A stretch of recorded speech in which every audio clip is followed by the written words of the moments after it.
Liebe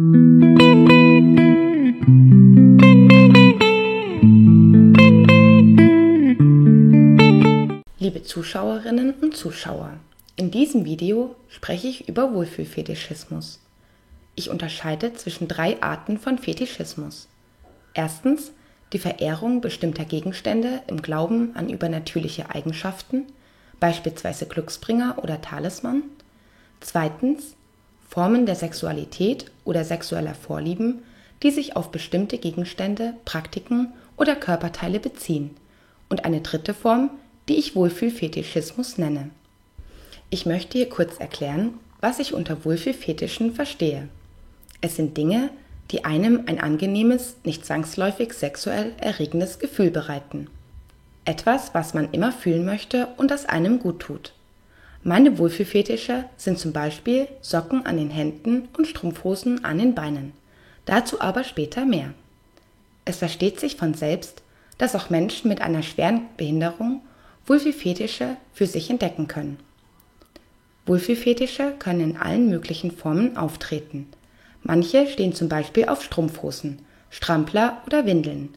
Andere finden Stofftiere, Fell oder auch Korthosen reizvoll. Wieder andere fahren voll auf Latex oder Leder ab. Ich finde, da man mit diesen Wohlfühlfetischen in der Regel niemanden verletzt und kein Gesetz bricht, sollte jeder seine entsprechenden Vorlieben frei ausleben dürfen. Das bedeutet, dass auch Menschen mit einer schweren Behinderung, egal ob geistig oder körperlich, die Unterstützung bekommen, die sie brauchen. Diese Hilfe zu gewähren führt zu einer positiven Stimmung und einer Steigerung der Lebensqualität. Deshalb ist es empfehlenswert, den Wohlfühlfetisch zu unterstützen und dieser Person ein Ansprechpartner zu sein. Auf der anderen Seite ist es für einen Menschen, der seine Vorlieben nicht ohne fremde Hilfe ausleben kann, wichtig, einen Ansprechpartner zu finden. Betreuer oder Assistenten können unterstützen und dir helfen, in deine Wohlfühlwelt einzutreten. Du musst dich nicht wegen deinem Wohlfühlfetisch schämen. Die Scham ist da völlig unangebracht. Gehe offen mit deinen Vorlieben um, nur so kannst du sie völlig genießen. Falls du bei deinen Eltern lebst, kannst du auch mit deinen Eltern sprechen, ob sie dir etwas anziehen bzw. was vorbereiten. Du weißt bestimmt, wie du deine Eltern am besten fragst. Wie bereits erwähnt, habe ich 2 Wohlfühlfetische für mich entdeckt. Als ich angefangen habe, Strickstrumpfhosen zu tragen, hat mich das Anziehen einer Strumpfhose erregt. Mit der Zeit legte sich diese Erregung und wandelte sich in ein Wohlgefühl, das ich immer haben möchte. Ich glaube, die Strumpfhosen waren und sind für mich ein Ausgleich für körperliche Nähe. Das Gefühl auf der Haut ist wie ein sanftes Streicheln und Drücken.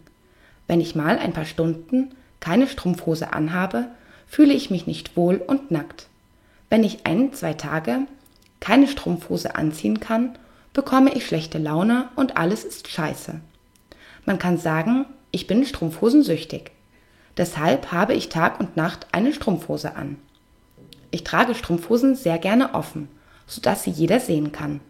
Im Sommer ziehe ich gerne eine kurze Hose über meine Feinstrumpfhose an und fahre so in den Biergarten.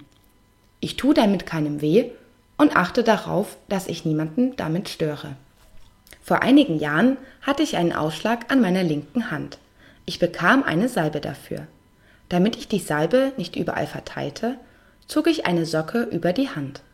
Mir gefiel dieses Gefühl so sehr, dass ich nach einigen Tagen auch über die rechte Hand einen Strumpf ziehen ließ.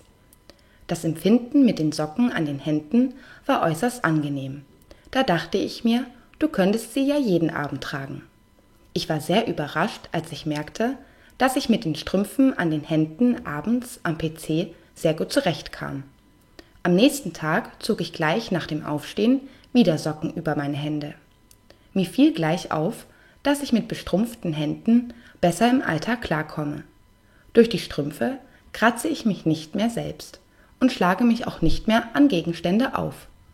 Das Arbeiten am Computer fällt mir so viel leichter, da ich einfacher mit meiner bestrumpften Hand über die Tastatur gleiten kann. So wurden die Strümpfe an meinen Händen zu einem Wohlfühlfetisch, den ich jeden Tag auslebe. Ich rate jedem, der bestimmte Dinge für angenehm empfindet, dies auszuleben und sie ohne Scham zu genießen, selbst wenn man deswegen komisch angesehen wird. Ich freue mich, dass Sie sich dieses Video bis zum Schluss angesehen haben. Wenn es Ihnen gefallen hat, freue ich mich über einen Daumen hoch. Schauen Sie doch weitere Videos von mir auf meinem Kanal an.